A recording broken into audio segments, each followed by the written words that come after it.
She was on her knees, bruised and terrified, when she whispered those words to stop the kick. The drunk enforcer froze, but not because of her plea. Because the Mafia boss across the room recognized her face. For years ago, she'd saved his mother's life and disappeared without a trace. Now, he'd found her. And he wasn't letting her go. The glass hit the floor first. Clara watched it shatter in slow motion, champagne and crystal exploding across the black marble like a constellation. Then came her knees, slamming down hard enough to make her vision blur. "You think I'm stupid?" The man's voice was thick with whiskey and rage. His hand twisted tighter in her hair, yanking her head back. "You think we don't know what you're doing?" I'm just a waitress." Clara's words came out broken, her lungs too tight to breathe properly. The Crimson Lounge was packed tonight. Damien Russo's men had taken over the entire club for some kind of celebration, and the place vibrated with cigar smoke, loud music, and the kind of laughter that came from men who'd never been told no in their lives. Clara had been working here for 3 months. Tips were good. Questions were few. She kept her head down, served the drinks, and went home to her brother every night with enough cash to keep the lights on. Until now. Marcos saw you. The enforcer, Clara thought his name was Tony, or maybe Tommy, shook her like a rag doll. Lurking by the hallway. Listening to private conversations. Who sent you? The Bratva? The Giordanos. Nobody sent me. I was just... Clara gasped as he threw her forward. Her palms scraped against the broken glass, hot pain shooting up her wrists. I was bringing more champagne to the back room. That's all. The music was too loud. Nobody was paying attention. A dozen men in expensive suits sat 20 feet away, drinking, laughing, counting stacks of cash on poker tables. Not one of them looked over. Clara's manager had warned her about working the private parties. Keep your eyes down, keep your mouth shut, and don't remember anything you see. That's how you survive. She'd followed every rule. But somehow, she'd still ended up here, on her knees in a hallway that smelled like expensive cologne and danger. Tony, or Tommy, circled around her, his shadow falling across her face. Through her fear, Clara registered details: expensive shoes, the kind that cost more than her rent. A gun tucked into his waistband, barely hidden by his jacket. The way his pupils were blown wide, paranoid and unfocused. He was high on something, which made him unpredictable, which made him deadly. You know what happens to rats? He lifted his foot, the polished leather catching the dim hallway light. His boot hovered above her ribs. They get exterminated. Time stopped. Clara's body was already a map of bruises. A week ago, she'd been mugged walking home from her second job at the diner. The men had taken her purse, shoved her into a brick wall, and left her with cracked ribs that still screamed every time she breathed too deep. She hadn't seen a doctor, couldn't afford it, just wrapped her torso in bandages and kept working. If this man kicked her now, she'd break. She knew it with the same certainty she knew her own name.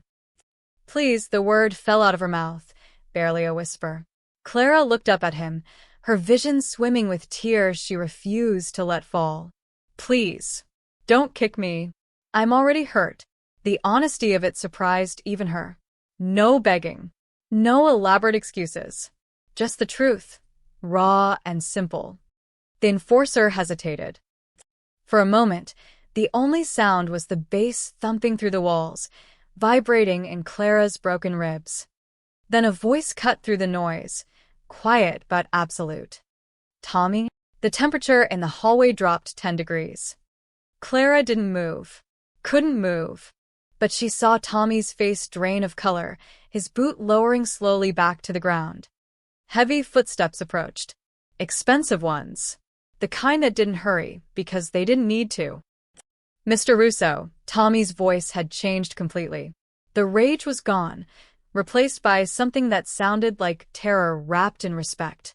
"I was just this girl was." "I can see what you were doing." The second voice was closer now, right above Clara's head. "The question is why?" Clara kept her eyes on the floor. Every instinct screamed at her to stay small, stay invisible, stay alive. But curiosity was a dangerous thing. She lifted her head just enough to see him. Damien Russo stood 6 feet tall, maybe more. His suit was charcoal gray and fit him like it had been sewn directly onto his body. No tie. Top button undone. Dark hair pushed back from a face that could have belonged to a movie star if not for the coldness in his eyes. Those eyes were on her now. Clara forgot how to breathe. Stand up, it wasn't a request. Damien's gaze never left her face as he spoke to Tommy. And tell me exactly why you thought attacking my staff was acceptable behavior at my celebration. She was spying. Was she? Damien's tone didn't change. Somehow, that made it worse. He extended a hand toward Clara. She stared at it. Strong fingers. A single ring on his right hand. Gold, with some kind of crest. No wedding band. I'm not going to ask twice, Damien said softly. Clara's hand shook as she placed it in his. His grip was firm but careful, pulling her to her feet with surprising gentleness. Pain exploded in her ribs, and she couldn't stop the small gasp that escaped. Damien's eyes narrowed. You're hurt, it wasn't a question. I'm fine. Clara tried to pull her hand back, but he held on, his thumb pressing lightly against her wrist. Checking her pulse, she realized, seeing if she was lying. You're terrified. Damien released her hand and took a step back, his attention shifting fully to Tommy. The temperature dropped again. And she has no reason to be. Because she works here. Because she's under my protection. And because nobody, his voice went deadly quiet, puts their hands on my people without my permission. Tommy opened his mouth. Closed it. Opened it again. Mr. Russo, I swear I thought. You didn't think. That's the problem. Damien adjusted his cufflinks, the gesture casual and terrifying all at once. Marco. Vincent. 2 men appeared from the shadows like ghosts. Big men. Silent men. Take Tommy outside, Damien said. Make sure he understands our policy on workplace violence. The color drained from Tommy's face.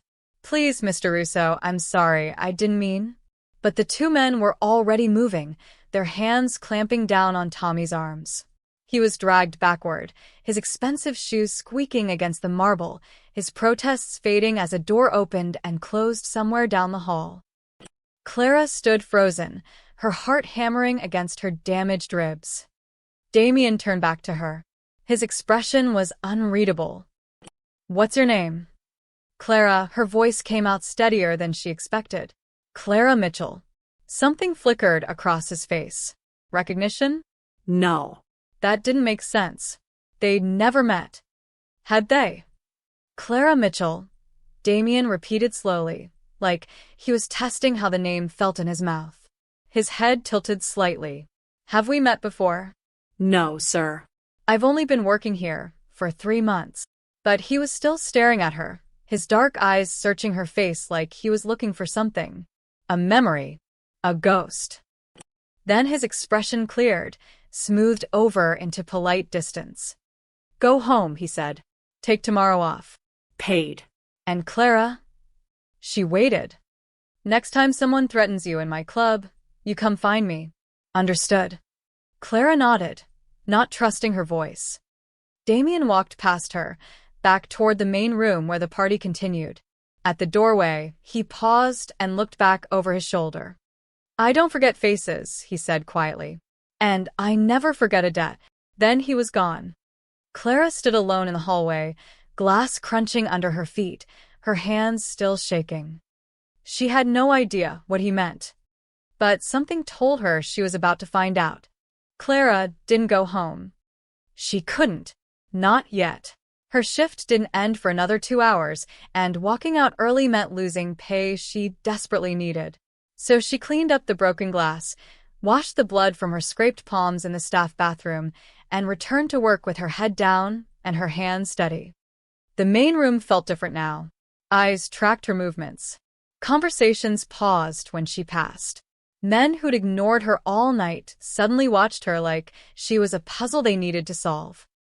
Clara kept her face neutral and delivered drinks to table 7, where 4 men in silk shirts were playing poker with alarming amounts of cash. Another round? She asked quietly. The dealer, a man with a scar across his jaw, studied her for a long moment. Then he nodded slowly, respect in his eyes where there'd been nothing before. It was strange. It was unsettling. Across the room, Damien Russo sat in the VIP section, surrounded by his inner circle. He hadn't looked at Clara once since returning, but she felt his presence like a physical weight, impossible to ignore. She was filling champagne glasses at the bar when she heard his voice. Everyone. A moment. The music didn't stop. It was too loud, controlled by a DJ who probably hadn't noticed, but every conversation in the room died instantly. 50 men turned toward Damien like compass needles finding north. Clara's stomach dropped. Damien stood, buttoning his suit jacket with practiced ease. He didn't raise his voice. He didn't need to. Some of you may have heard there was an incident tonight. His eyes swept the room, cold and assessing. One of our associates made a mistake. He put his hands on a member of my staff. He threatened her. He made her fear for her safety in my establishment. The silence was absolute now. Even the bartender had stopped moving. This is unacceptable. Damien's tone never changed, but something in it made Clara's skin prickle. And it's been handled. But I want to make something very clear.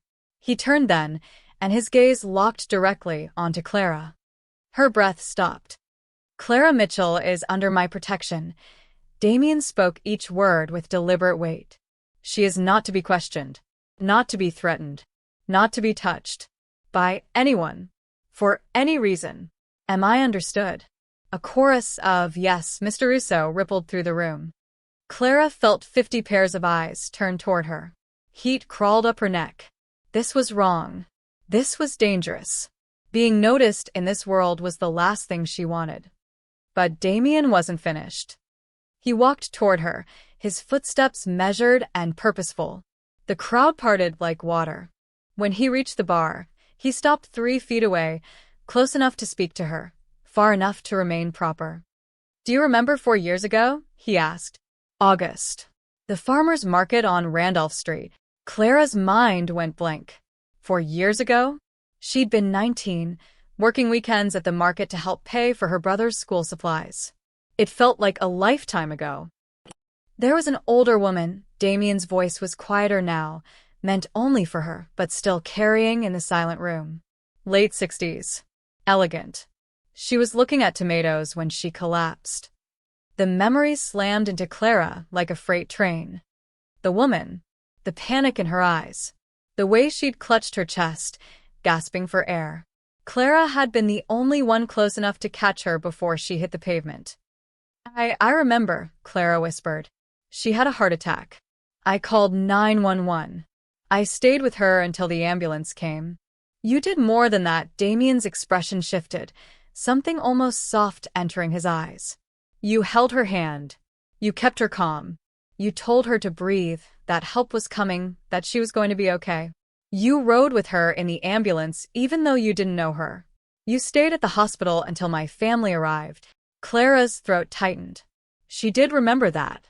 The woman had been so scared, so fragile. Clara couldn't just leave her alone. The doctors said if she'd been alone any longer, if someone hadn't called for help immediately, Damien paused.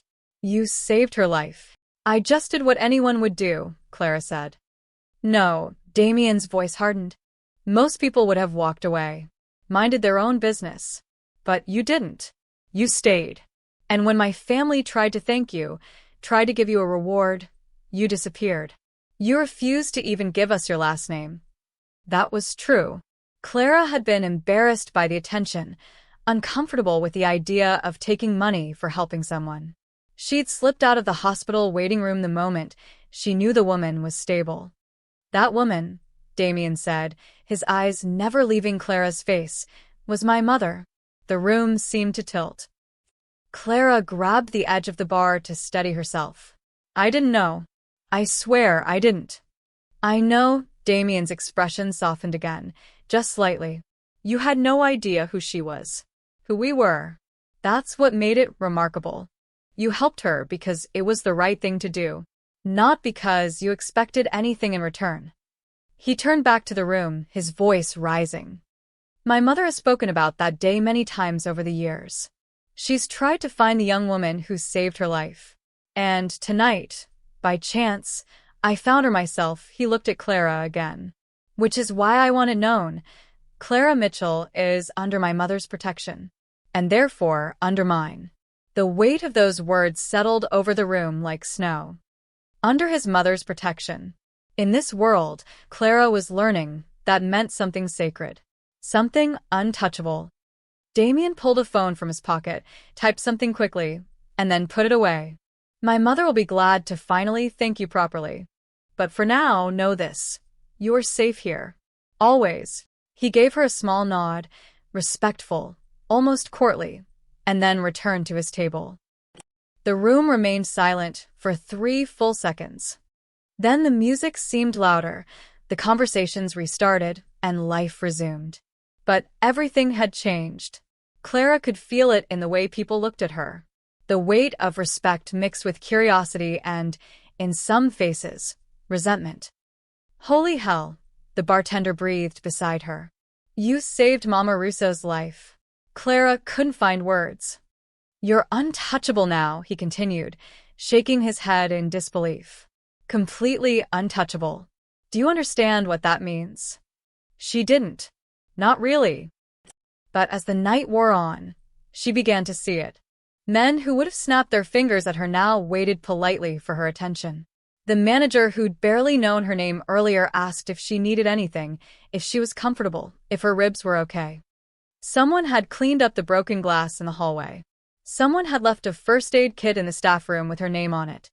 And when Clara finally left at 2 in the morning, bone-tired and reeling, there was a black car waiting at the curb.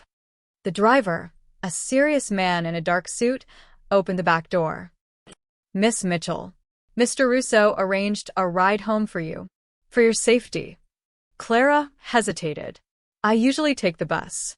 Not anymore, the driver said simply. Mr. Russo insists. Too tired to argue, too overwhelmed to think straight, Clara slid into the leather back seat. The car smelled like expensive cologne and power. As they pulled away from the curb, Clara caught sight of Damien Russo standing in the club's second-floor window, a glass of whiskey in his hand, watching her leave. Their eyes met for just a moment.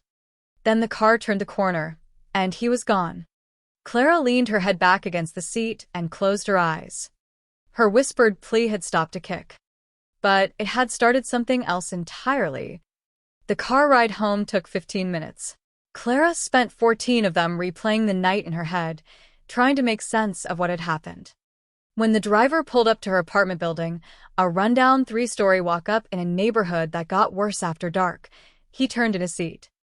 Miss Mitchell, Mr. Russo wanted me to give you this. He handed her a business card. Heavy stock, embossed letters. Just a phone number, nothing else. You need anything, any problem, any time, you call. Clara took the card with numb fingers. Thank you. One more thing. The driver's expression was serious. Tommy Greco won't be bothering you again. Or anyone else. Something in his tone made Clara's stomach twist. What happened to him? The driver's eyes were kind but firm. Some lessons need to be learned the hard way, Mississippi. That's all you need to know. Clara climbed out of the car and watched it disappear down the street. The business card felt heavy in her pocket, like a stone. Inside her apartment, her 17-year-old brother Danny was asleep on the couch, calculus textbook open on his chest. The TV played quietly, some late-night show he'd probably fallen asleep watching. Clara locked the door behind her, set down her purse, and finally let herself feel it. All of it. Her hands started shaking first, then her legs. She made it to the kitchen before her knees gave out, sliding down the cabinet to sit on the cold linoleum floor. She'd almost been hurt tonight, badly hurt, maybe killed. And then Damien Russo had saved her. Because 4 years ago, she'd helped his mother. Clara wrapped her arms around her ribs, still aching, still damaged, and tried to breathe through the overwhelming feeling of something shifting beneath her feet, like the ground had turned to water. She didn't sleep that night. The next morning, Clara's phone rang at 9. Miss Mitchell? This is Rosa Cardenas, Mr. Russo's assistant. He asked me to confirm you're taking today off, as instructed. Paid, of course.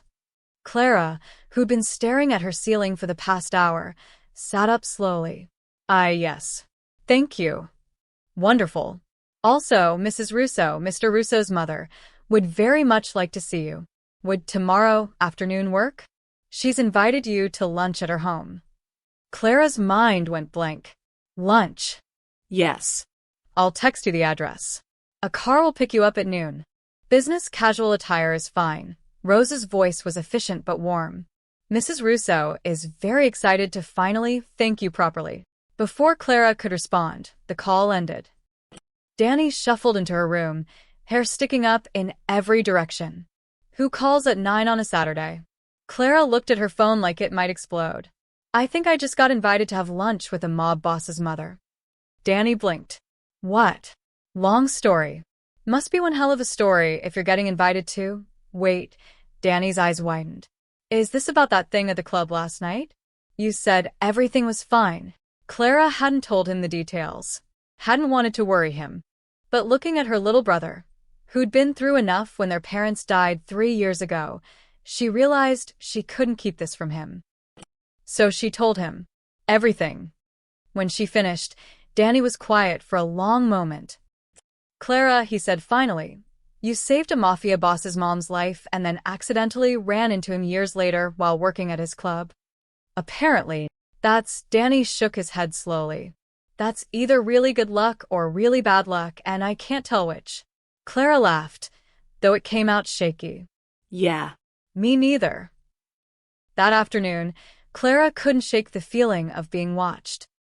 She went to the grocery store, eyes on her in the parking lot. She picked up her paycheck from the diner where she worked breakfast shifts.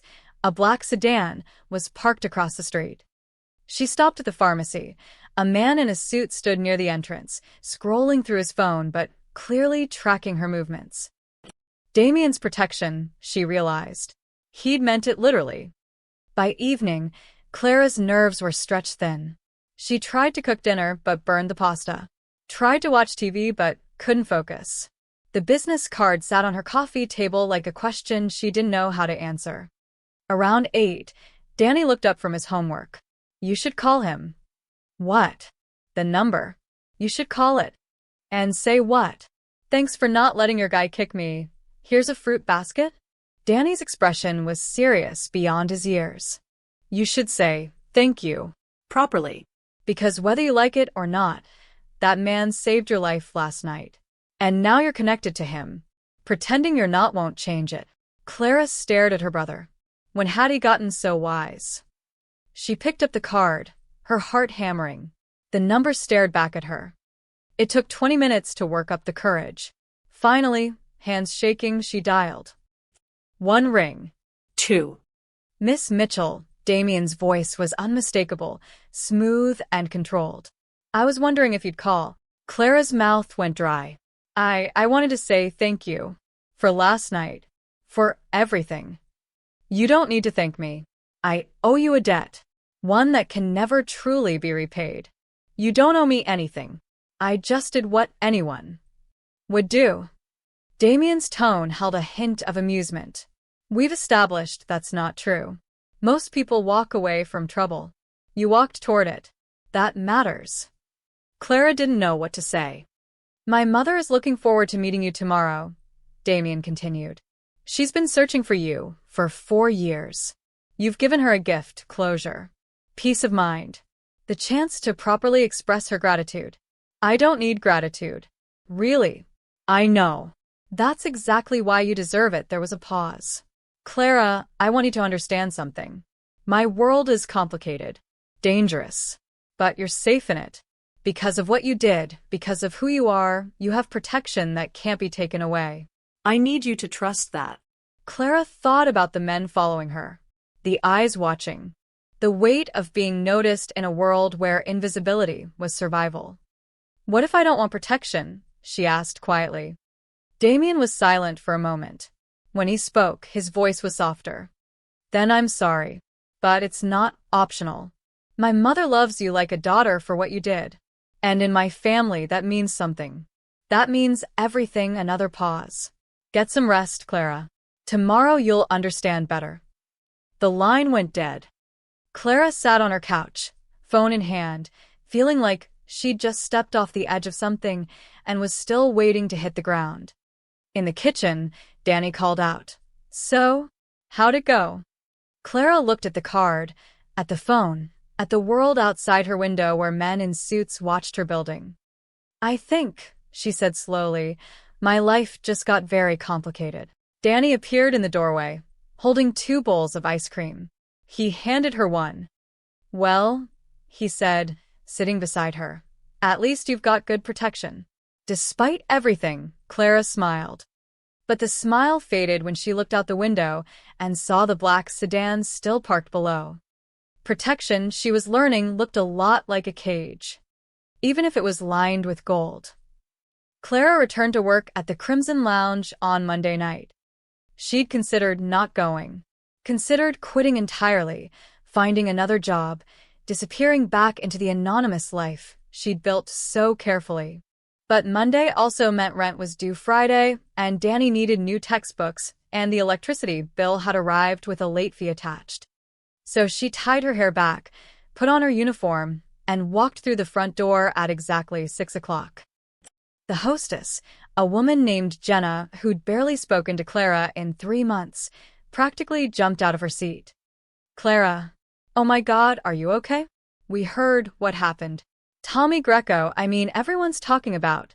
She caught herself, glancing around nervously. Not talking. Nobody's talking.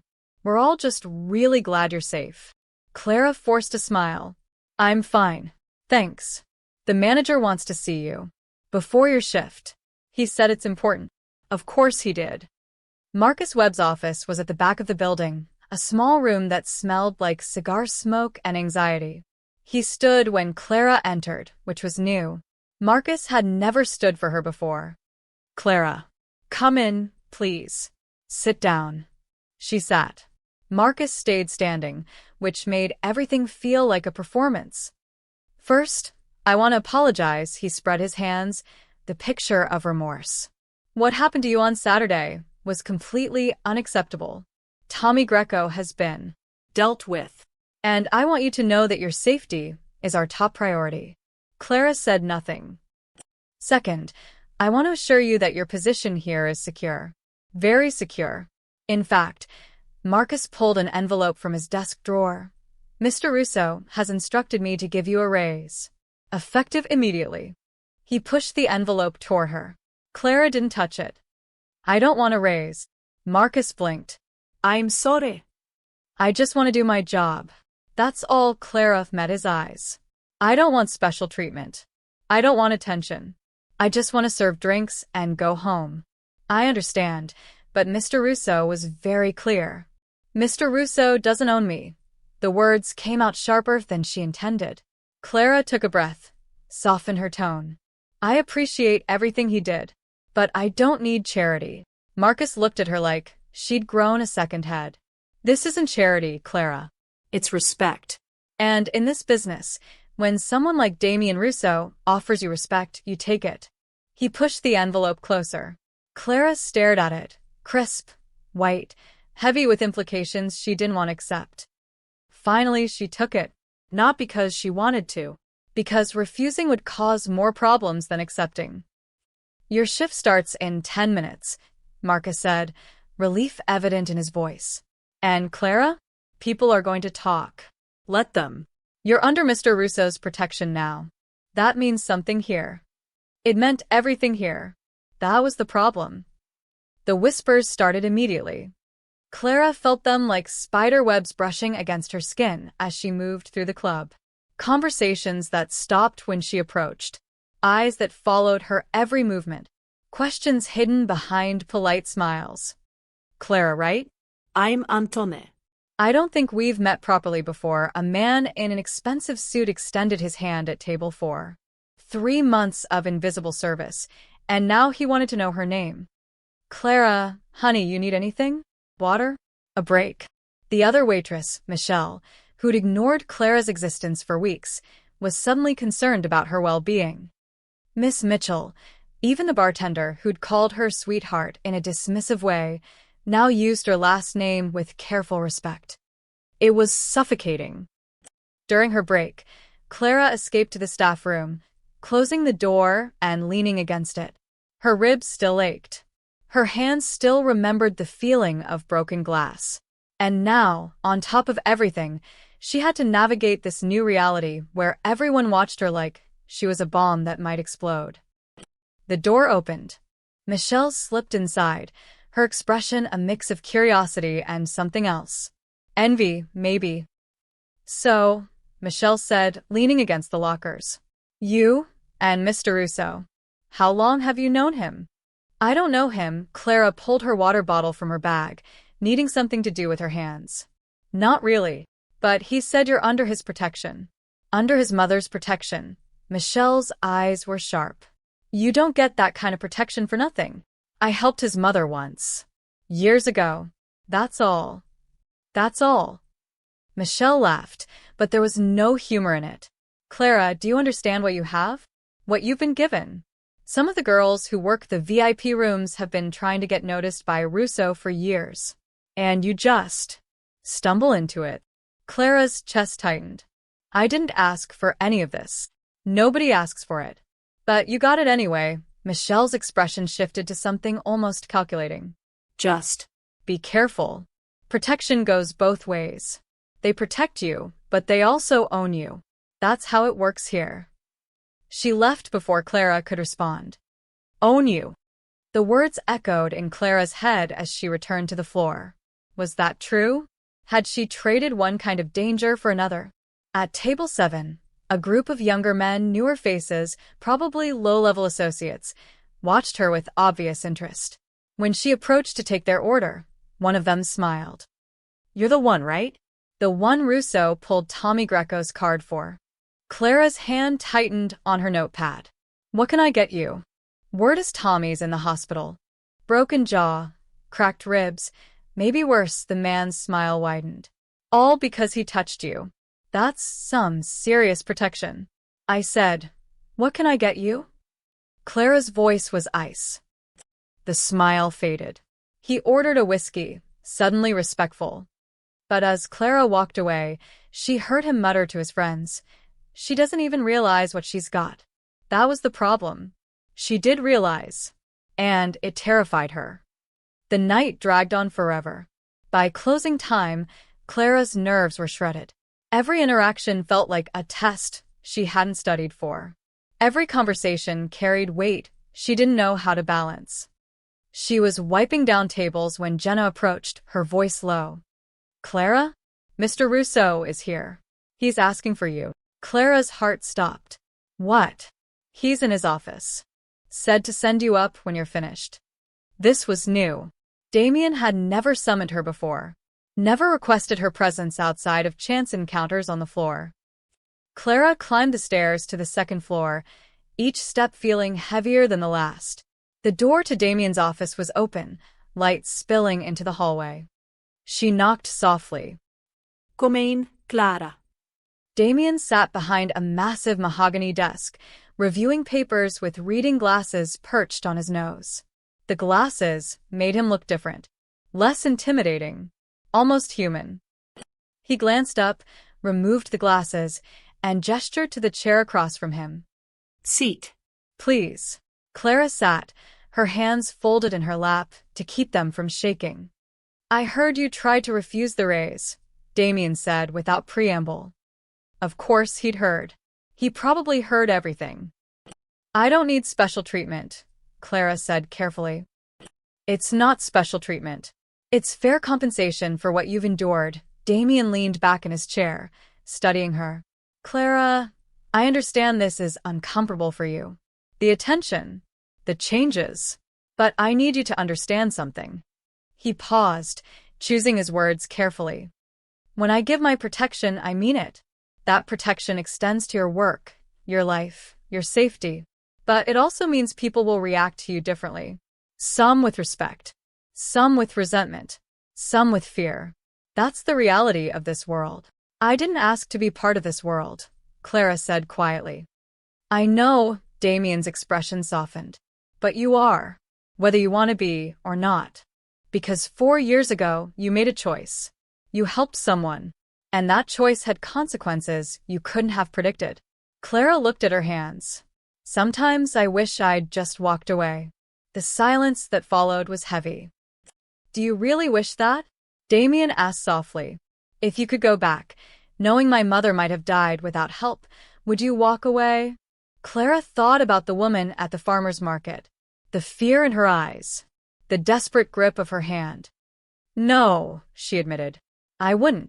Then don't regret the consequences. Damien stood, walking around the desk. Tomorrow, you'll meet my mother. She'll thank you herself. And maybe then you'll understand why this matters so much. Why you matter. He offered his hand to help her up. Clara took it, noticing again how careful his grip was. Strong but gentle. Get some rest, he said. The car will pick you up at noon. Clara nodded and turned to leave. At the door, she paused. Mr. Russo. Damien. You can call me Damien. She looked back at him. What if I quit? What if I just left? Damien's expression was unreadable. Then you'd still be under my protection. It doesn't end because you change jobs, Clara. It doesn't end at all. The weight of that statement followed her all the way home. By Tuesday morning, Clara's name was everywhere.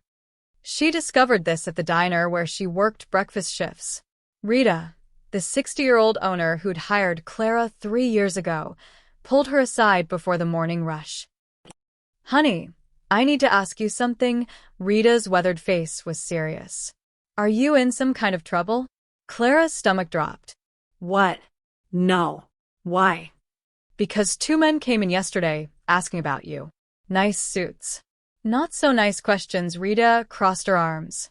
They wanted to know how long you'd worked here, if you had any problems, if anyone ever gave you trouble. When I asked who they were, they just smiled and left. That kind of smile that's not really a smile, you know? Clara knew. She knew exactly what kind of men Rita was describing. I'm not in trouble, Clara said carefully. I just helped someone once, and now they're making sure I'm okay. Someone important. Very. Rita studied her for a long moment. Then she sighed. Well, at least the tip should be good today. Word got around. Half the neighborhood knows you've got connections now. She wasn't wrong. The usual customers, construction workers, nurses coming off night shifts, local business owners, all treated Clara differently. They were more polite, left bigger tips, asked how she was doing with genuine concern instead of casual courtesy. But there were others. People who'd never come to the diner before. Men in expensive cars who ordered coffee and watched Clara work, their eyes calculating, taking her measure. One of them, a thick-necked man with gold rings on every finger, left her $100 bill for a $6 breakfast. You tell Mr. Russo that Vincent says hello, he said with a smile that didn't reach his eyes. Clara pocketed the money with shaking hands. She was being tested. She understood that now. Everyone wanted to know, was she really under Russo's protection? How far did it extend? What could they get away with? At the Crimson Lounge that night, the testing became more obvious. A new face appeared at table 3, a man in his 40s with slicked-back hair and a scar running through his left eyebrow.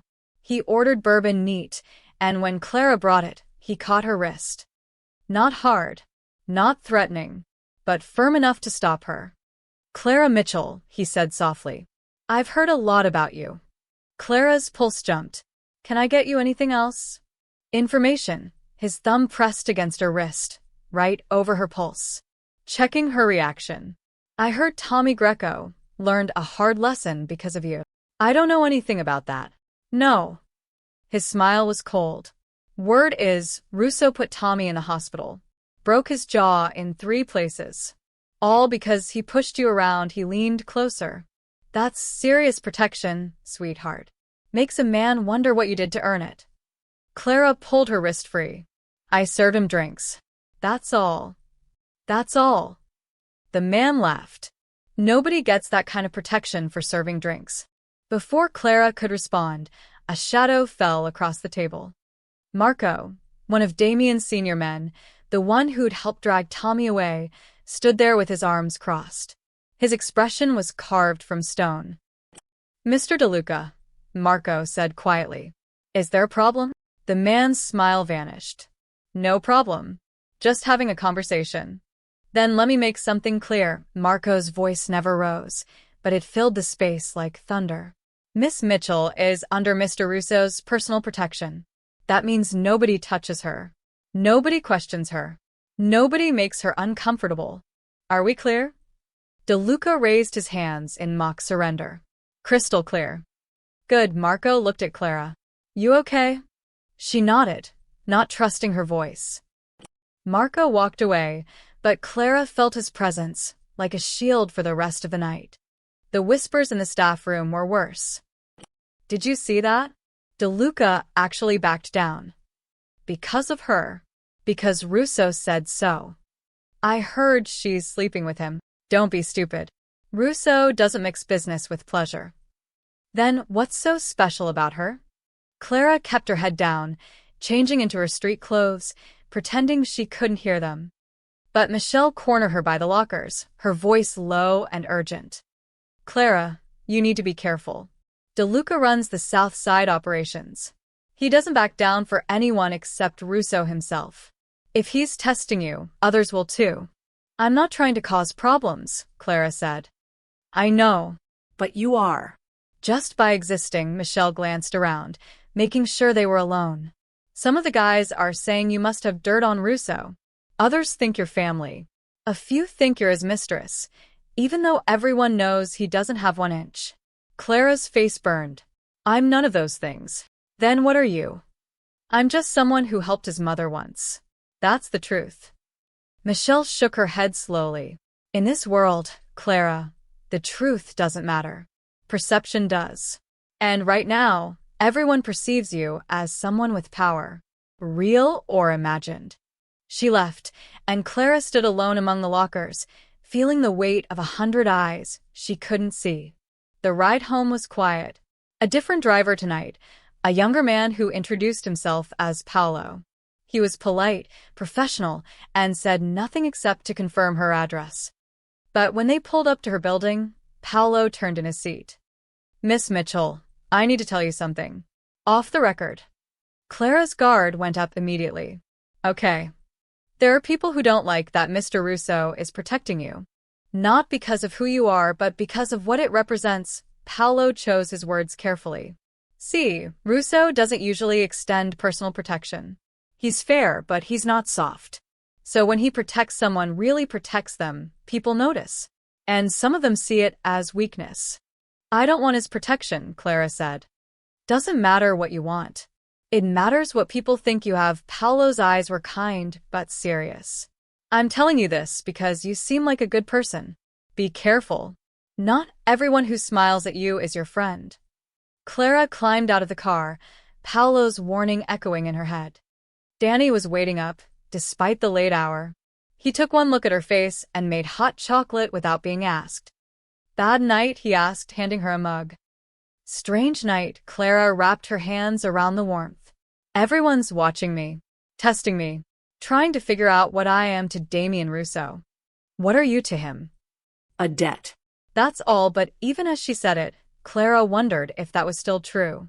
The way he looked at her in his office, the careful concern in his voice, the absolute certainty of his protection, it felt like something more than obligation. Well, Danny said, sitting beside her. Tomorrow you meet his mother. Maybe she'll have answers. Clara hoped so. Because right now, she was drowning in questions, and the water was rising fast. Outside, the black sedan waited. Always watching. Always there. Protection or prison. Clara still couldn't tell the difference. But she was starting to suspect they might be the same thing. At table 7 the next day, someone would leave a note with their check. Ask Russo about his father's enemies. Ask him if protection works both ways. Clara would find it after they left, the words scrawled in angry handwriting. And she would realize that the testing had only just begun. But tonight, in the fragile quiet of her apartment, she allowed herself one moment of peace before tomorrow brought whatever came next. One moment before she walked into the home of the woman whose life she'd saved. One moment before everything changed again. Damien Russo didn't believe in coincidences. In his line of work, coincidences got people killed.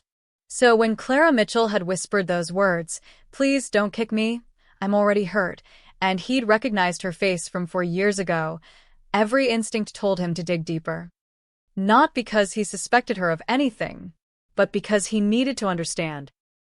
The morning after the incident, Damien sat in his office with his consigliere, Frank Castellano. Frank had been with the family for 30 years, a steady hand and sharper mind. If anyone could investigate without raising alarms, it was him. "Clara Mitchell," Damien said, sliding a folder across the desk. "I need to know everything." Frank raised an eyebrow. "The waitress?" "Boss, we already know she's clean. Background check came back empty when we hired her." "I don't want a background check. I want her life. Where she lives. Who she lives with. What she does when she's not working. Every detail." Frank studied him carefully. "This personal?" "It's thorough." Damien's tone left no room for argument. "She saved my mother's life. I need to know who she is. Really is." "Understood." Frank picked up the folder. "Give me 24 hours. It took 18. Frank returned Tuesday evening with a file twice as thick as expected. "Clara and Mitchell," Frank began, settling into the chair across from Damien. 23 years old. Parents died in a car accident 3 years ago. Drunk driver, not their fault. Left her with a 17-year-old brother, Daniel. No other family. Damien leaned back, listening. "She's working 2 jobs, Frank continued. Breakfast shift at Rita's Diner on Ashland, nights at the Crimson Lounge. Pulls 60, sometimes 70 hours a week. Every penny goes to rent, food, and her brother's education." Education? The kid's smart. Real smart. Honor student applying to colleges. "Clara's been saving for his tuition since their parents died." Frank flipped a page. "She dropped out of community college to support him. Had a partial scholarship, good grades. Gave it all up." Something tightened in Damien's chest. He knew sacrifice. He understood duty. But this girl had rebuilt her entire life around protecting her brother. What about the apartment? Run down. 3rd floor walk-up in a neighborhood that's gotten worse over the past year. Gangs moving in, drug activity increasing. She walks home alone most nights. Frank's expression darkened. 2 weeks ago, she was mugged. 3 blocks from her building. They took her purse, roughed her up pretty bad. Damien's jaw clenched. How bad? Hospital bad, but she didn't go. Couldn't afford it. Wrapped her ribs herself and kept working. Frank closed the file. "Boss, this girl is tough. She's been through hell, and she's still standing." "Anyone else in her life? Boyfriend? Friends?" No boyfriend. Few casual friends from the diner, but she keeps to herself mostly. Her entire world is work and her brother. That's it." Frank paused. "She's clean, Damien. Completely clean. No debts, no criminal record, no connections to anyone. She's exactly what she appears to be. A good kid trying to survive." Damien absorbed this in silence. He'd expected something. Some angle, some complication. But Clara Mitchell was exactly what she'd seen that night at the farmer's market, someone who helped because it was right, not because it benefited her. Those people were rare in his world. Almost non-existent. "What about current threats?" Damien asked. Frank's expression grew serious. "That's the problem. Since word got out about your protection, she's become a target for curiosity. People testing boundaries. DeLuca approached her last night. Marco intervened. But there's chatter. Lots of it." "What kind of chatter?" "Speculation mostly. Who is she? What's her angle? How close is she to you?" Frank leaned forward. "Some of the younger guys think it's romantic. The older ones know better, but they're still trying to figure out what kind of leverage she has. And then there are the outsiders. The Giordano's. Not yet. But they're watching. If they think she matters to you, they'll see opportunity. Frank's voice dropped. You've put a spotlight on her, Damien. Protected her publicly. That makes her valuable. And in our world, valuable means vulnerable. Damien stood, walking to the window that overlooked the city. Frank was right. He'd protected Clara to honor a debt, but in doing so, he'd painted a target on her back. Double the security, Damien said. I want someone on her building 24/7. Discreet, but present. And someone follows her to both jobs. Already done. The neighborhood where she lives. Clean it up. Frank blinked. Clean it up? The gangs, the drugs, the problems. I want it handled. Damien's tone was final. She walks home at night. I want those streets safe. That's going to draw attention, boss. That's not our territory. It is now. Damien turned from the window. Send a message to whoever's operating there. They can leave peacefully or leave in pieces. I don't care which. Frank made a note. And if the Giordano's ask questions, tell them the truth. I'm protecting someone under my mother's care. They'll understand that. Damien paused. But Frank, make it clear. Anyone who touches her answers to me personally. Understood. Frank stood, then hesitated. Boss, can I ask you something? Go ahead. Why her? I understand the debt, the gratitude. But this level of protection? This kind of attention? Frank's eyes were sharp. What is it about this girl that's got you so invested? Damien was quiet for a long moment. He thought about Clara on her knees in that hallway, bruised and terrified, but still finding the courage to tell the truth. I'm already hurt. No dramatics, no manipulation. Just honest vulnerability. He thought about her refusing the raise, wanting to remain invisible when most people in her position would have grabbed for power. He thought about her giving up her own dreams to save her brothers. She reminds me that good people still exist, Damien said finally. And in my world, Frank, those people are worth protecting. Frank nodded slowly, understanding passing between them. After he left, Damien returned to the window, watching the city lights flicker in the darkness. His phone buzzed. A text from Marco. Subject arrived home safely. Building secure. Damien typed back. Good. Stay alert. He pulled up another number, this one saved simply as Mother. The call connected after one ring. Damien, Tesoro. It's late. I know, Ma. I just wanted to confirm tomorrow's lunch. With Clara? Yes, everything is ready. I can't wait to finally thank her properly. His mother's voice softened. You found her, Damien. After all this time, you found the girl who saved my life. I did. And you're protecting her? The way she protected me. Always. There was a pause, then his mother said something that caught him off guard. She's special, isn't she? Not just because of what she did, but who she is. Damien closed his eyes. His mother had always been too perceptive. Yeah, Ma. She is. Then you be careful, my son. Special people deserve special care. Don't let this world destroy what makes her good. After they hung up, Damien sat in the darkness of his office, his mother's words echoing. Don't let this world destroy what makes her good. He'd spent his entire life in this world. He knew its rules, its cruelties, its costs. And he just pulled Clara Mitchell into it, whether she wanted to be there or not. The question was, could he protect her from it? Or would his protection be the very thing that destroyed her? Outside, the city breathed and moved, indifferent to the lives playing out within it. Somewhere in that sprawl, Clara Mitchell was probably lying awake, worried about tomorrow. And in his office, Damien Russo made a silent promise.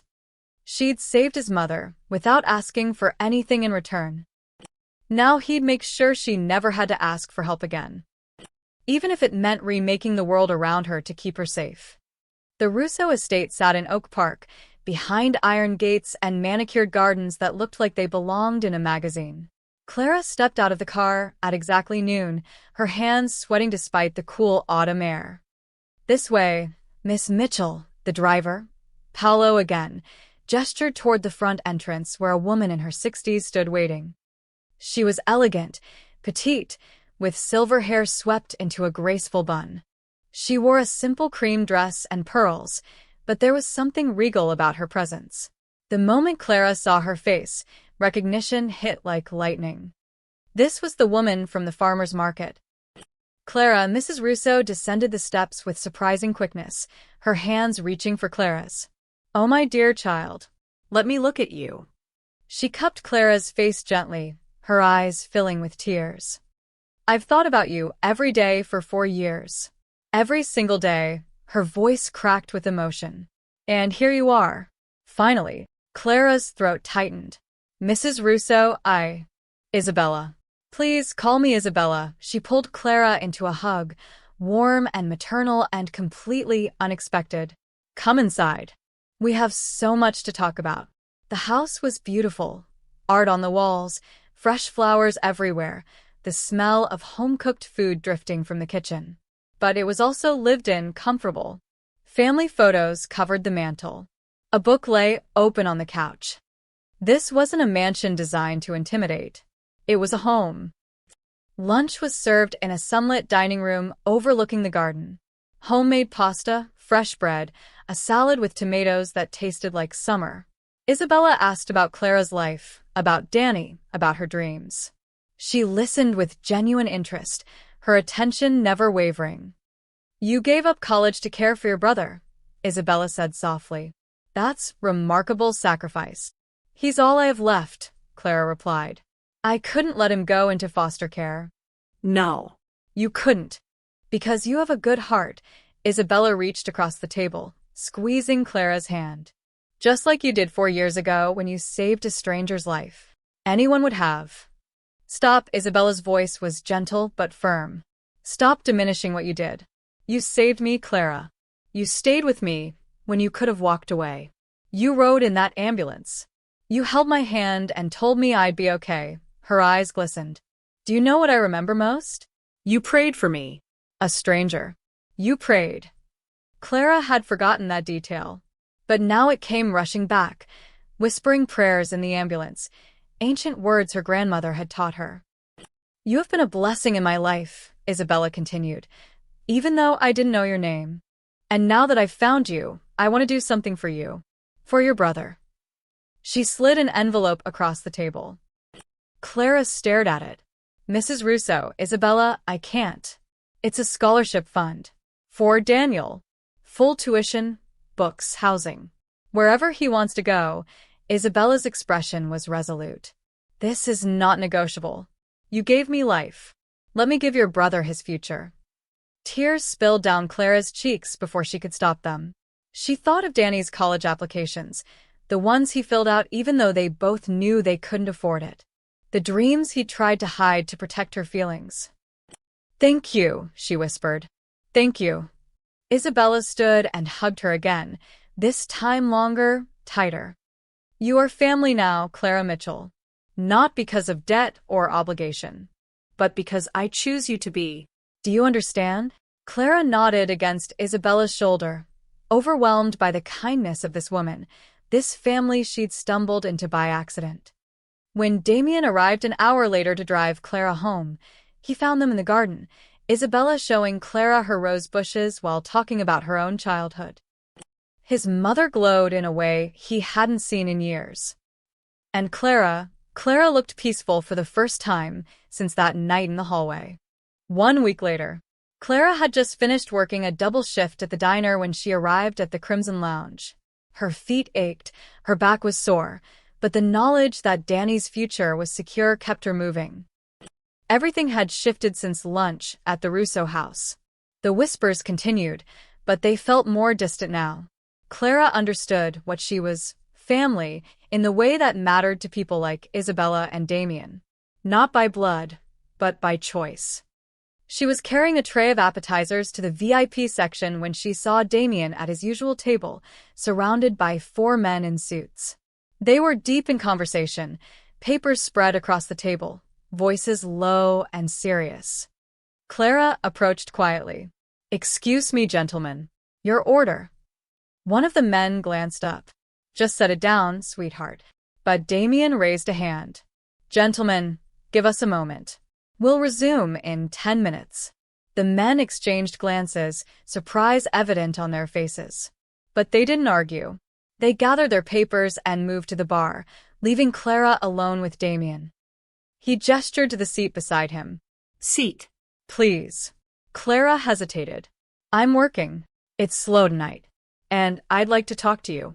Away from everyone else for once, his tone was casual, but there was something underneath it.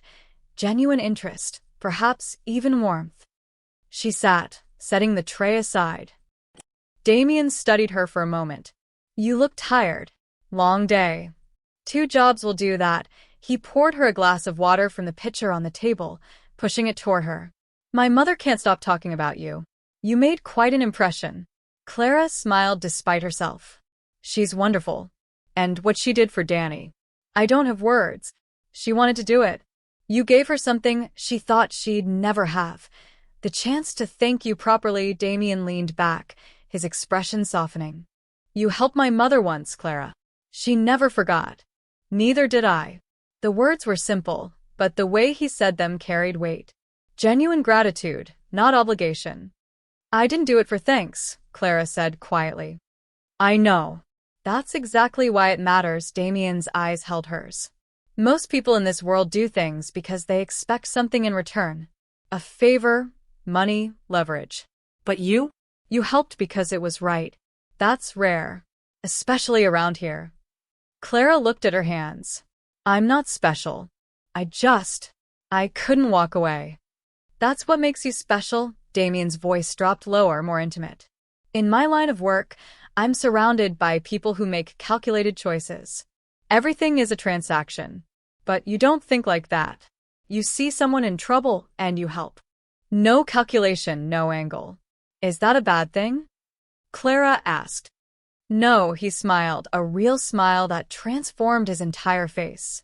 It's refreshing. Almost startling. For a moment, neither of them spoke. The club hummed around them, but in their small corner, everything felt still. Clara saw something in Damien's eyes she hadn't expected. Curiosity, yes, but also respect. And something else she couldn't quite name. Can I ask you something? Clara said. Anything. Why do you do this? All of this. She gestured around them. This life. This world. Damien considered the question carefully. Because it's the family business. Because it's what I know. And because, despite what people think, there's honor in it. Rules. Protection for those who deserve it. He paused. My father built this with the belief that power should protect, not just dominate. I try to honor that. It was the most personal thing he'd ever said to her. And in that moment, Clara saw past the Mafia boss, past the feared reputation, to the man underneath. Someone shaped by duty, family, and his own code of honor. You're not what I expected, Clara admitted. Neither are you. Damien's smile returned. I expected someone broken by life. But you're not broken. You're bent, maybe. Bruised. But not broken. Some days it feels close. But not today. He stood, signaling that their conversation was ending. Go home, Clara. Rest. And remember, you're safe here. Not just because of my protection, but because you matter. Those last 3 words hit Clara harder than anything else he could have said. You matter. When was the last time someone had said that to her? She stood, collecting her tray. At the entrance to the VIP section, she looked back. Damien was watching her, his expression unguarded for just a moment. They exchanged a small nod, mutual understanding passing between them without words. Clara walked away feeling lighter than she had in weeks. Behind her, Damien's associates returned to the table. Everything all right, boss? One asked. Damien's expression closed off again, returning to business. But before he answered, he glanced once more toward where Clara had disappeared into the crowd. Yeah, he said quietly. Everything's fine. But something had shifted. Both of them felt it. A connection forming in the spaces between protection and gratitude. Between two people from different worlds who somehow understood each other perfectly. 3 neighborhoods south of the Russo territory, in a warehouse that smelled like motor oil and desperation, the Kozlov brothers were having a conversation. Viktor Kozlov sat at a card table, counting money with thick fingers while his younger brother Alexei paced like a caged animal. "It's an opportunity," Alexei insisted, slamming his hand on the table. "Russo's got a weakness now. Everyone's talking about it." Viktor didn't look up from his counting. "Russo doesn't have weaknesses. That's why he's still breathing." The waitress. The girl, Alexei pulled out his phone, showing Viktor a grainy photo taken outside the diner. Clara, walking to her car, unaware of the camera. Word on the street is she's under his personal protection. His mother's protection. That's not business. That's personal. So, we touch her. We send a message. Alexei's eyes gleamed with an ambition that made him dangerous. We show the other families that Russo can't protect everyone. That his reach isn't as long as he thinks. Viktor finally looked up. Or we end up like Tommy Greco. In the hospital. Or worse. Only if he finds out it was us. Alexei leaned forward. We don't hurt her. Not yet. We just watch. Learn her patterns. See how tight his security really is. If there's an opening, we take it. If not, we walk away. But we need to know, Viktor. We need to see if the rumors are true. Viktor studied his brother for a long moment. Alexei was impulsive, hungry for respect they'd never quite earned. But he wasn't entirely wrong. Information was currency in their world. "Just watching," Viktor said finally. "Nothing more. You understand." Alexei's smile was sharp. Just watching. But both brothers knew that watching was always the first step. Clara noticed them on Thursday. 2 men sitting in a beat-up sedan across from Rita's diner. They weren't eating, weren't on their phones. Just sitting. Watching. When Clara left after her shift, the sedan was still there. She told herself she was being paranoid. Damien's protection had made her hyper-aware of everything, seeing threats where there might be none. But Friday they were back. Same car. Same men. One of them, tall, with a shaved head, actually came into the diner. He sat at the counter, ordered coffee, and watched Clara work with eyes that felt like hands sliding across her skin. "You're Clara, right?" he said when she refilled his cup. His accent was thick, Russian maybe. "Can I get you anything else?" Clara kept her voice neutral. "Just curious. You work at the Crimson Lounge too, yeah? That's Russo's place." Every alarm bell in Clara's head went off at once. "I work there." Why? The man smiled, showing too many teeth. "No reason. Just making conversation." He left a 20 for a $3 coffee and walked out. Clara watched him get into the sedan. The driver started the engine, but they didn't leave. They just sat there, parked where she could see them. A message. "We're watching you." That night at the Crimson Lounge, Clara's nerves were frayed. She kept scanning the room, looking for the men from the diner, but they weren't there. At least, not that she could see. During her break, she called Danny. "Hey, where are you?" "Library. Studying for finals." Why? "Just checking." "You coming straight home after?" "Yeah, around 9. "Clara, what's wrong? You sound weird." She wanted to tell him about the men, about the feeling of being hunted. But Danny had enough to worry about with school. She wouldn't add to it. "Nothing. Just had a long day. Love you." "Love you too." After the call, Clara stood in the alley behind the club, trying to breathe. The cool air helped, but the anxiety remained, coiled tight in her chest. "You shouldn't be out here alone." Clara spun around. Damien stood in the doorway, backlit by the club's interior lights. "I needed air," Clara said. He stepped outside, the door closing behind him. In the dim alley, he looked different, less polished, more dangerous. "Something's wrong. I can tell." Clara hesitated. She didn't want to seem weak, didn't want to run to him. Every time, she felt scared. But the men in the sedan. There were men watching me. At the diner. 2 days in a row, the words tumbled out. One of them came inside, asked about you, about the club. They're still there when I leave.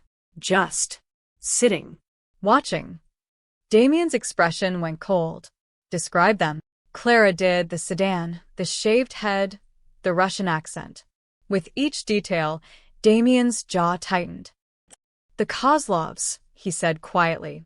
Small-time crew. Trying to move up by making noise, he pulled out his phone, typed something quickly. Marco's on his way.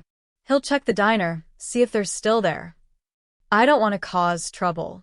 Clara, Damien stepped closer, his voice firm but not unkind. This is exactly the kind of trouble my protection is meant to prevent. You did the right thing telling me. His phone buzzed. He read the message, his expression darkening. They're parked outside your apartment building now. Clara's blood went cold. Danny's coming home at 9. I've already sent 2 men to escort him safely inside. He'll be fine. Damien's eyes met hers. But you're not going home tonight. Not until this is handled. I can't just. Yes, you can. His tone left no room for argument. The Kozlovs are testing boundaries. They want to see how serious my protection is. If I let them continue, others will try the same thing. So we stop this now. Clara wrapped her arms around herself. She felt like a chess piece being moved around a board, powerless to control her own position. Damien must have seen it in her face, because his expression softened. I know this isn't what you wanted. Being watched, being protected, having your life arranged by someone else. He paused. But they saw you as an opportunity, a way to get to me. And I can't let that happen. Why? Clara looked up at him. Why does it matter so much? The debt is paid. Your mother thanked me. I'm grateful for everything you've done for Danny. But why keep protecting me like this? Damien was quiet for a long moment. In the distance, sirens wailed. The city's soundtrack. Because good people are rare in my world, Clara. And I've learned that when you find one, you hold on. His voice dropped. Because when you saved my mother, you changed something. Reminded us that kindness exists without strings attached. And because...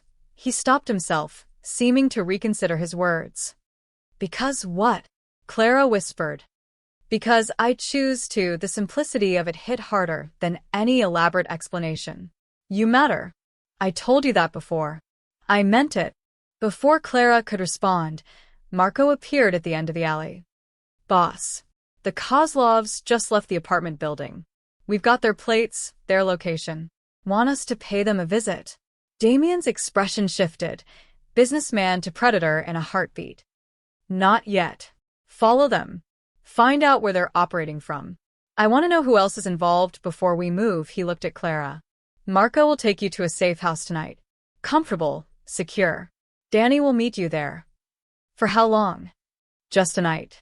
Tomorrow, this will be handled. It wasn't a promise. It was a guarantee. Clara nodded, too tired to argue, too scared to refuse. As Marco led her back inside, she glanced over her shoulder. Damien stood in the alley, phone to his ear, his voice low and deadly calm as he gave orders. She'd become a weakness, a target. And Damien Russo was about to show anyone watching exactly what happened to people who threatened what he protected. The Kozlov brothers had made a fatal mistake. They'd assumed protection was about territory or business. But for Damien, Clara Mitchell had become something else entirely. And he was done letting others decide her safety. The safe house had been comfortable, a townhouse in a quiet neighborhood with Danny safely beside her. But after one night of protective custody, Clara needed normalcy. She needed her life back. Damien had agreed, reluctantly, on the condition that security remained tight. They'll be discreet, he'd promised. You won't even know they're there. That was Friday. By Saturday night, Clara had almost convinced herself the danger had passed.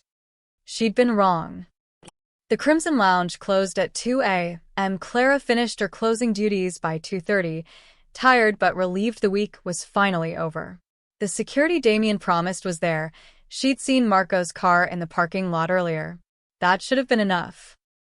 But when Clara stepped into the back alley to take out the trash before leaving, Marco's car's gone.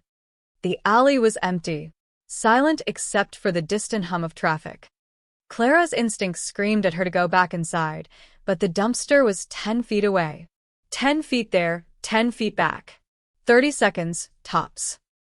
She was 5 feet from the dumpster when she heard footsteps behind her.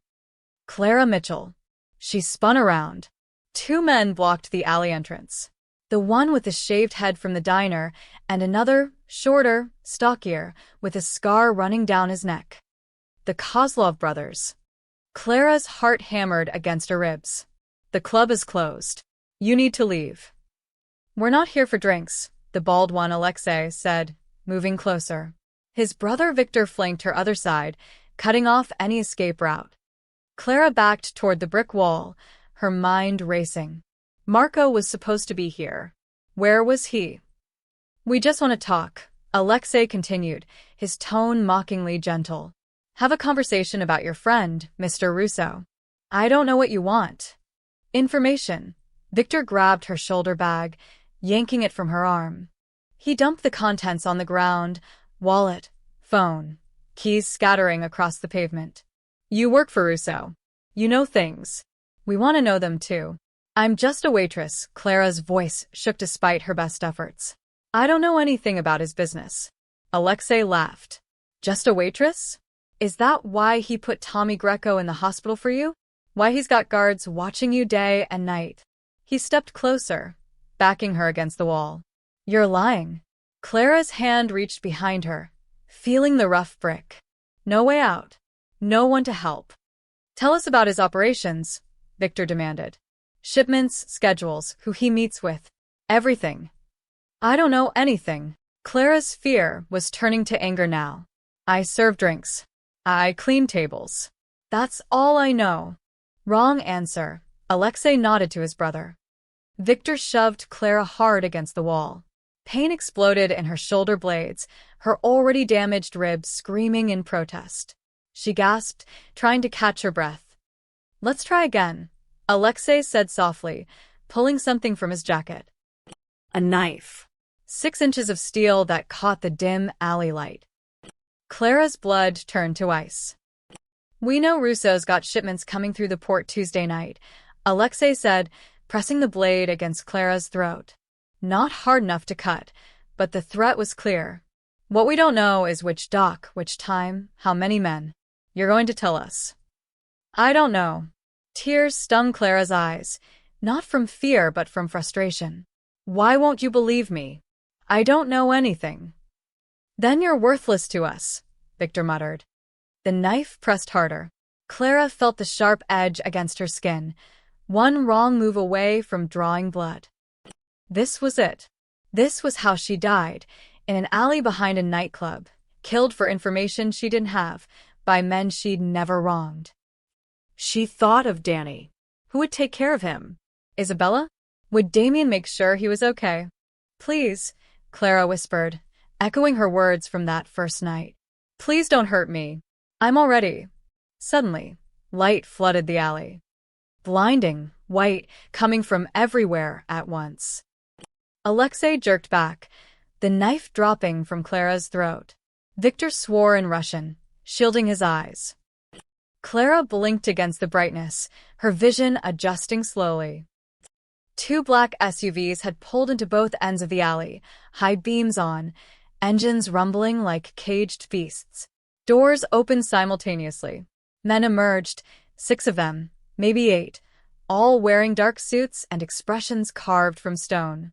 And from the lead SUV, Damien Russo stepped out. He moved with terrifying calm, his footsteps echoing in the sudden silence. Marco flanked his right side, and another man Clara recognized as Vincent took his left. The temperature in the alley seemed to drop 20 degrees. Gentlemen, Damien said, his voice quiet and deadly. Step away from her. Now. Alexei still held the knife, but his hand was shaking. Russo. We were just. I know exactly what you were doing. Damien's eyes never left the brothers, but Clara felt the weight of his attention on her, checking if she was hurt.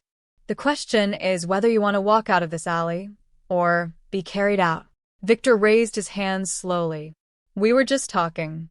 You put a knife to her throat. Damien's tone never changed, which made it infinitely more frightening. You threatened someone under my protection.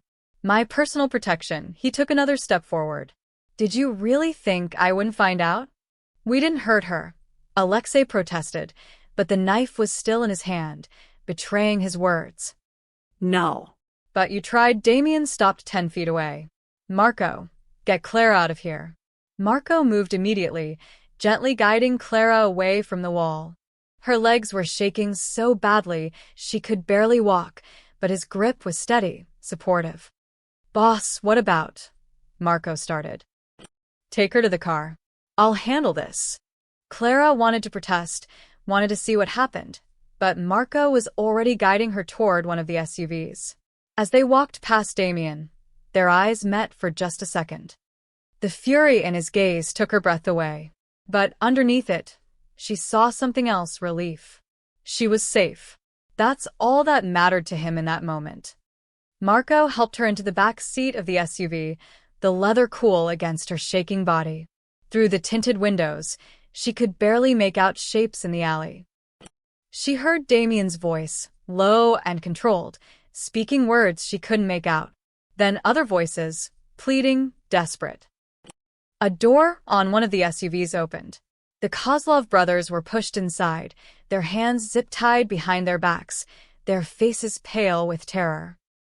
Then Damien was at her car, opening the door, sliding in beside her. Are you hurt? His hands were on her face, tilting it toward the interior light, checking her throat where the knife had pressed. I'm okay, Clara managed. Scared, but okay. Your phone. Your bag. Marco will get everything. Damien's jaw was tight, anger radiating from him in waves. But his hands on her face remained gentle. I should have had 3 men on you, not 1. This is my fault. Where's Marco? I saw his car earlier, but then it was gone. Punctured tire. Deliberate. They waited until he left to change it before they made their move. Damien's eyes darkened. They planned this. Studied your schedule. Studied our security. This wasn't opportunistic. It was calculated. Clara's hands were still shaking. Damien took them in his warmth grounding her. What's going to happen to them? She asked, though part of her didn't want to know. They threatened you. Assaulted you. Put a knife to your throat. Damien's voice was steel. They're going to learn that there are consequences for touching what's mine. The possessiveness in his tone should have frightened her. Instead, it made her feel safe. Thank you, Clara whispered. For coming. For saving me. Always. Damien squeezed her hands. I will always come for you, Clara. Do you understand that? She did. Finally, she truly did. Take her home, Damien told Marco, who'd returned with her bag. Stay with her tonight. Full detail on the building. He started to leave, but Clara grabbed his arm. Damien? Please don't. Don't do anything you'll regret. He looked at her with an expression she couldn't read. I won't regret anything I do to protect you. Then he was gone. Back to the alley, back to the men who dared to touch her. And Clara sat in the back of the SUV, her heart still racing, realizing that somewhere along the way, this had stopped being about a debt. This had become something else entirely. Marco drove Clara to her apartment, but she couldn't stop looking back toward the alley. Couldn't stop wondering what was happening in the darkness she'd left behind. Don't worry about them, Marco said quietly, reading her thoughts. The boss will handle it. That's what worries me, Clara whispered. At her building, 2 more men in suits stood guard at the entrance. They nodded respectfully as Clara passed, their presence both comforting and unsettling. Danny was still awake, pacing the living room. He pulled Clara into a fierce hug the moment she walked through the door. Marco called. He said there was trouble. Are you okay? Are you hurt? Danny pulled back, scanning her face, her neck where the knife had pressed. His eyes went wide. Is that a mark? Clara. I'm fine. Damien got there in time. Clara's voice was steadier than she felt. It's over now. But even as she said it, she wondered if that was true. At 3:30 in the morning, Clara's phone rang. Damien's name lit up the screen. She answered on the second ring, her voice rough with exhaustion. Hello. It's handled. Damien's voice was calm, but she could hear something underneath, controlled rage, slowly cooling. The Kozlov brothers won't be bothering anyone again. Clara sat up in bed, her heart suddenly racing. What does that mean? What did you do? I sent a message. To them, and to anyone else who might think you're an easy target. There was a pause. They're alive, Clara. Broken, but alive. And they've been strongly encouraged to leave Chicago. Permanently. Relief warred with unease in Clara's chest. You didn't have to. Yes, I did. Damien's tone left no room for argument. They put a knife to your throat. They tried to use you to get to me. If I let that slide, every two-bit crew in the city would think you're fair game. His voice softened slightly. I told you I'd protect you. I meant it. Clara pulled her knees to her chest, phone pressed against her ear. I'm sorry. This is all my fault. If I hadn't helped your mother that day, if I hadn't. Stop. The word was gentle but firm. You did nothing wrong. You helped someone who needed help. The only people at fault are the ones who tried to hurt you because of it. I feel like I've ruined your life, Clara admitted, the words spilling out before she could stop them. You have to protect me now. Have to worry about me. Have to deal with threats because of me. That's not fair to you. Damien was quiet for a long moment. When he spoke, his voice was softer than she'd ever heard it. Clara, you didn't ruin my life. You reminded me why I do this. Why the family business matters. It's not about power or money. It's about protecting people who can't protect themselves. He paused. My father used to say that real strength isn't dominating the weak. It's defending them. You've given me a chance to honor that. Tears burned Clara's eyes. I don't know what to say. Say you'll get some rest. Say you trust me to keep you safe. Another pause. Say you'll call me if anything feels wrong. Even if it seems small. I will. I promise. Good. She could hear the smile in his voice. There's a car outside your building. It'll stay there tonight, and every night until I'm satisfied the threat is gone. Don't argue with me about it. I wasn't going to, Clara admitted. That's new. Now the smile was definitely there. Get some sleep, Clara. Tomorrow's Sunday. Take the day off. Both jobs. Paid. Damien. Not negotiable. You were assaulted tonight. You need rest. His tone softened again. Please. For me. The for me did it. Clara found herself nodding even though he couldn't see. Okay. For you. Thank you. Good night, Clara. Good night. But before she could hang up, Damien spoke again. Clara? One more thing. Yes. You're not a burden. You're not a problem. He seemed to struggle for words. You're important. To my family. To my mother. To me. Remember that. The call ended before Clara could respond. She sat in the darkness of her bedroom, phone still in her hand, those words echoing. To me.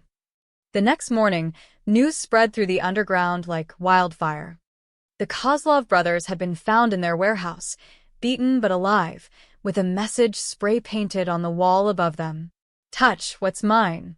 Pay the price. Their operations had been dismantled overnight. Money seized, connections severed, reputation destroyed. By noon, they were gone, fled the city with nothing but the clothes on their backs and the knowledge that Damien Russo's protection wasn't symbolic. It was absolute. At Rita's diner, the owner pulled Clara aside with wide eyes. Honey, I don't know what happened last night, but 3 different people came by this morning to make sure I knew you were under Russo's protection. Really made sure I knew. Rita looked shaken.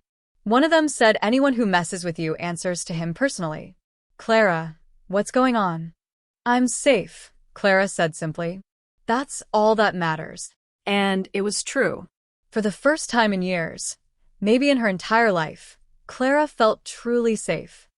That afternoon, a delivery arrived at her apartment. A large box with a note in elegant handwriting. Clara, these are for you. No arguments. Er.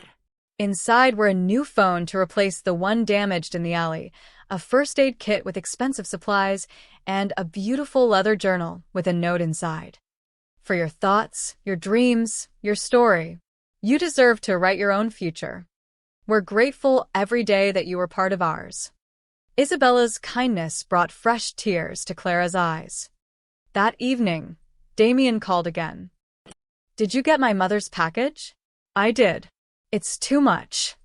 Clara, he sighed, but she could hear the affection in it. You're family now. This is what family does.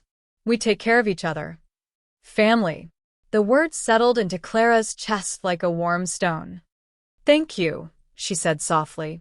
For everything. For last night, for today, for caring. Damien finished. Yeah, for caring. It's easy to care about you, Clara Mitchell, his voice was warm. Easiest thing I've done in a long time. After they hung up, Clara looked out her window at the city lights. The black car sat below, faithful as a shadow. Inside her apartment, Danny studied peacefully, his future secure because of Isabella's generosity. And somewhere in the city, Damien Russo had just redefined his territory to include one ordinary waitress who'd helped his mother 4 years ago. Except she wasn't ordinary to him anymore. She was his to protect, his to defend, his. And anyone who touched her would learn exactly what that meant. Clara fell asleep that night with her door locked, her brother safe, and the knowledge that for the first time since her parents died, she wasn't alone in the world. She had a family again. Even if that family was built on protection, power, and a debt that had transformed into something neither of them had expected. Something that felt dangerously close to belonging. Monday morning at Rita's diner felt different. Clara noticed at the moment she walked through the door. The usual morning crowd was there, construction workers, nurses, regulars nursing coffee before their shifts. But the atmosphere had changed. People looked at her differently now. Not with curiosity or suspicion, but with something closer to respect. Even reverence. Morning, Clara, called out Joe, a contractor who'd been coming to the diner for years, but had never bothered learning her name before. Coffee's on me today. Thanks, Joe, Clara said carefully, tying her apron. Rita pulled her aside immediately, her voice low. Everyone knows what happened Saturday night. The Kozlov brothers, the whole thing. She squeezed Clara's arm. Honey, are you sure you're okay to work? I need to work. Need things to feel normal, Clara managed a smile. I'm fine. Really. But normal was relative now. Throughout her shift, customers treated her with a gentleness that felt both touching and surreal. Tips doubled. People said please and thank you like the words actually mattered.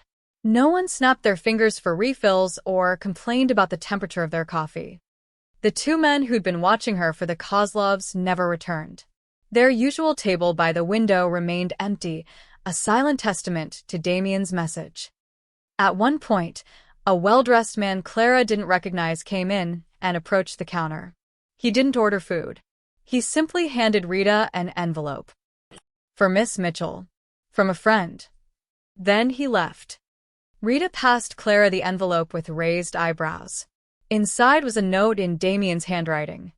The neighborhood has been cleaned up. The problems are gone. You're safe to walk home now. But the car stays. Humor me. D. Clara folded the note and tucked it in her pocket, warmth spreading through her chest despite herself. That evening at the Crimson Lounge, the change was even more pronounced. The moment Clara walked in, Jenna practically jumped over the hostess stand. Clara. Oh my God. We heard what happened. Are you okay? Do you need anything? I'm fine, Jenna. Thanks.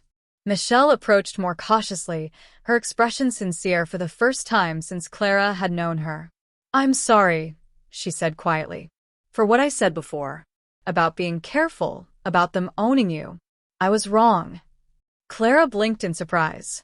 You were trying to help. I get it. No, you don't, Michelle glanced around, then lowered her voice. What Russo did to the Kozlovs. That wasn't about territory or business. That was personal. He cares about you. Really cares. And I was too cynical to see it. Before Clara could respond, Michelle squeezed her hand and walked away, leaving Clara to process this shift in perspective. The night passed smoothly. No testing, no probing questions, no uncomfortable stares. The staff treated her like one of their own, genuinely. And the customers, the ones who frequented the club regularly, nodded respectfully when she served them. During her break, Clara found a small package in her locker. Inside was a delicate silver pendant on a chain, a simple design of a rose in bloom. The accompanying note was in Isabella's elegant script. Dearest Clara, this belonged to my mother and her mother before her. In our family, it's given to daughters we hold dear to our hearts. You saved my life, but more than that, you've brought light back into our family. You've reminded us of goodness. Please accept this as a symbol of our gratitude and love. You are not just under our protection. You are part of our family. Always. With love, Isabella Russo. Clara's hands trembled as she fastened the necklace around her neck. The pendant rested just above her heart, warm against her skin. She was staring at her reflection in the small locker room mirror when Damien appeared in the doorway. My mother has impeccable timing, he said softly, nodding toward the necklace. That looks right on you. Clara touched the pendant. It's too much. This is a family heirloom. And now it belongs to family. Damien stepped closer, his eyes serious. Clara, I know this past week has been overwhelming. The threats, the protection, being pulled into a world you never asked to be part of. But I need you to understand something. He reached out, gently adjusting the pendant so it hung perfectly straight. The gesture was intimate, careful. This isn't temporary, he said. My protection, my family's acceptance, it doesn't end when the threats disappear. You're one of us now, whether you're working here, at the diner, or anywhere else in the city. That doesn't change. Why? Clara asked, the question she'd been holding back finally escaping. I know I helped your mother, but this feels like so much more than repaying a debt. Damien's expression softened in a way she'd never seen before. Because you're extraordinary, Clara. And extraordinary people are rare, he paused, seeming to weigh his words. Because when I look at you, I see someone who makes this world better just by being in it. And I've spent my whole life in darkness. You're light. The words hit Clara like a physical force. She searched his face, seeing past the Mafia boss, past the reputation, to the man underneath. Someone lonely despite being surrounded by people. Someone hungry for genuine connection in a world built on transactions. I don't know how to do this, Clara admitted. Be part of this family. Navigate this world. I'm just... You're Clara Mitchell, Damien interrupted gently. That's all you need to be. Don't change. Don't try to become someone else to fit in. We want you exactly as you are. His hand lingered near hers, not quite touching but close enough that she could feel his warmth. I should get back to work, Clara said, though she didn't move. You should, Damien agreed, not moving either. For a moment, they stood there in the small locker room, the noise of the club muted beyond the door, the world reduced to just the two of them and everything unspoken between them. Then Damien stepped back, the spell breaking. I'll be in my office if you need anything. Anything at all. He left, and Clara stood alone with Isabella's pendant against her heart and Damien's words echoing in her mind. You're light. The rest of the night passed in a blur. When Clara finally left at 2 a.m., the black car was waiting. But this time, Damien himself sat in the driver's seat. Where's Paolo? Clara asked as she slid into the passenger seat. I gave him the night off. Damien pulled away from the curb. I wanted to drive you home myself. Make sure you're okay. They drove in comfortable silence for several blocks before Clara spoke. The neighborhood really does look different. Cleaner. Safer. I meant what I said. You're safe now. Everywhere you go, Damien glanced at her. The Kozlovs spread the word before they left. Anyone who touches you answers to me personally. That message reached every crew in Chicago. Is that a good thing or a bad thing? It's reality. And in my world, reality is the best protection I can offer. When they reached her building, Damien walked her to the door despite her protests. Thank you, Clara said, hand on the doorknob. For everything. For tonight, for this week, for… Clara, he stopped her with a gentle hand on her arm. Stop thanking me. We're family now. Family takes care of each other. She smiled. Your mother said the same thing.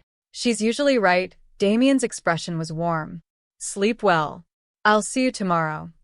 He waited until she was inside, until the door was locked, before returning to his car. From her window, Clara watched him drive away, one hand touching Isabella's pendant. For the first time since her parents died, Clara Mitchell felt like she belonged somewhere. The whisper that stopped a kick had changed everything. And tomorrow, she'd wake up in a world where she was no longer invisible. Where she was protected, cherished, and valued. Where she mattered. Under Damien Rousseau's wing, Clara had found something she'd lost 3 years ago. She'd found home. 6 weeks later. The morning rush at Rita's diner moved with its usual rhythm, but Clara navigated it with a confidence she'd never had before. She wasn't loud about it, wasn't arrogant, but something fundamental had shifted in how she carried herself. She knew she was safe, and that knowledge changed everything. Clara, table 6 is asking for you specifically, Rita said, passing by with a pot of coffee. There was no surprise in her voice anymore. People asked for Clara now. Always. The businessman at table 6 wanted to know if his order could be rushed. He had a meeting. 6 weeks ago, he would have snapped his fingers and demanded. Now he asked politely, even apologetically. I'll see what I can do, Clara said with a genuine smile. In the kitchen, the cook had it ready before she even asked. At the Crimson Lounge, the shift was even more pronounced. Clara had become something of a legend among the staff, the waitress who'd survived an attack and brought down an entire crew without lifting a finger. They treated her with a deference she'd never sought but had learned to accept gracefully. Miss Mitchell, your section is ready, the new floor manager said, using her last name with automatic respect. Clara worked her tables with the same professionalism she'd always had, but now conversations stopped when she approached. Men who'd never noticed her before stood when she arrived. Tips appeared before she'd even brought the check. She never asked for special treatment, never demanded it, but it came anyway, as natural as breathing. During her break, Clara sat in the staff room scrolling through her phone. Danny had sent photos from his campus tour, a prestigious university, one he'd only dared dream about before Isabella's scholarship. His smile in the pictures was so bright it made Clara's chest ache with happiness. This is because of you, he'd texted. Thank you for everything, sis. Clara touched Isabella's pendant, a habit she developed over the past weeks. The weight of it reminded her she wasn't alone anymore. That she had people who cared, who protected, who saw her as more than just a waitress trying to survive. Clara? Michelle poked her head in. Mr. Rousseau just arrived. Table 10-inch. Clara's heart did a small flutter, the way it always did when she knew he was here. She'd seen him several times over the past weeks, brief conversations, careful check-ins, moments that felt both casual and weighted with everything unspoken between them. She smoothed her apron and walked onto the floor. Damien sat at his usual table, surrounded by associates, but somehow apart from them. He was reviewing documents, his reading glasses perched on his nose, completely absorbed until Clara approached. He looked up, and the business mask slipped for just a second. His eyes softened, a small smile touching his lips. Clara. Mr. Rousseau. Can I get you anything? Whiskey. Neat, he removed his glasses, his gaze never leaving her face. How are you? Good. Really good, actually, and she meant it. His smile widened slightly. I can see that. You look settled. It was the perfect word. Settled. like she'd finally found her place in the world after years of floating. "Your mother invited Danny and me for Sunday dinner," Clara said, setting down his drink. "She's insisting on cooking her famous lasagna. She's been planning that menu for a week." Damien's expression was warm with affection. "Fair warning, she'll try to send you home with enough leftovers to feed a small army. I'm counting on it." They shared a smile, the kind of smile that carried 6 weeks of history, of protection and gratitude, and something deeper neither had named yet.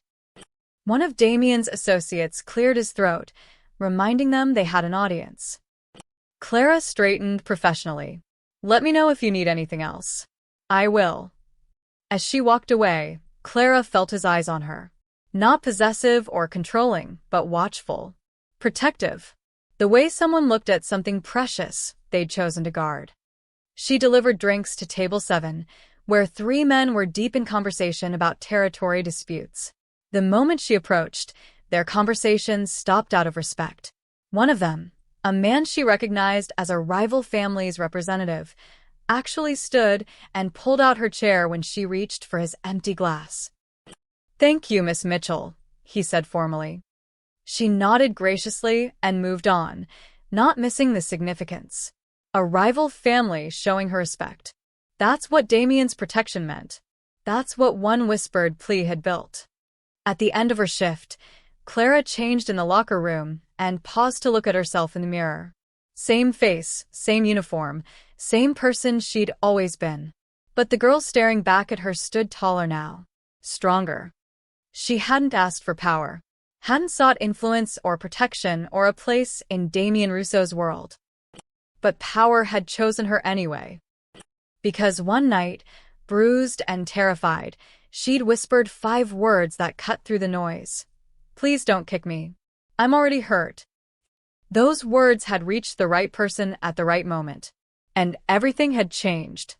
When Clara walked through the club to leave, she saw Damien still at his table. Their eyes met across the room, a moment of perfect understanding. No words needed. No grand gestures. Just a nod. Clara's was respectful but equal. His was protective but acknowledging. 2 people from different worlds who'd found unexpected connection in the space between a whisper and a rescue. Clara stepped into the cool night air, where Paolo waited with the car. The city stretched out before her, no longer threatening but familiar. Home. Behind her, inside the club, Damien watched through the window until her car disappeared around the corner. Then he returned to his business, secure in the knowledge that Clara Mitchell was safe. And in her apartment later that night, Clara sat with Danny watching television, Isabella's pendant warm against her heart, Damien's protection invisible but absolute around her. She'd survived loss, poverty, fear, and violence. She'd given everything to save her brother and had stumbled into saving someone else's mother along the way. She never asked for recognition, never demanded protection. But a whispered plea in a moment of terror had rewritten her entire story. She was no longer just Clara Mitchell, the waitress working 2 jobs to survive. She was Clara Mitchell, under the protection of the Rousseau family. Clara Mitchell, who'd earned her place in the underworld by staying kind in a cruel world. Clara Mitchell, whose goodness had become her greatest power. And in a city built on transactions and violence, she'd proven that sometimes the most powerful thing you could be was simply, genuinely good. Her whisper hadn't just stopped a kick. It had changed everything.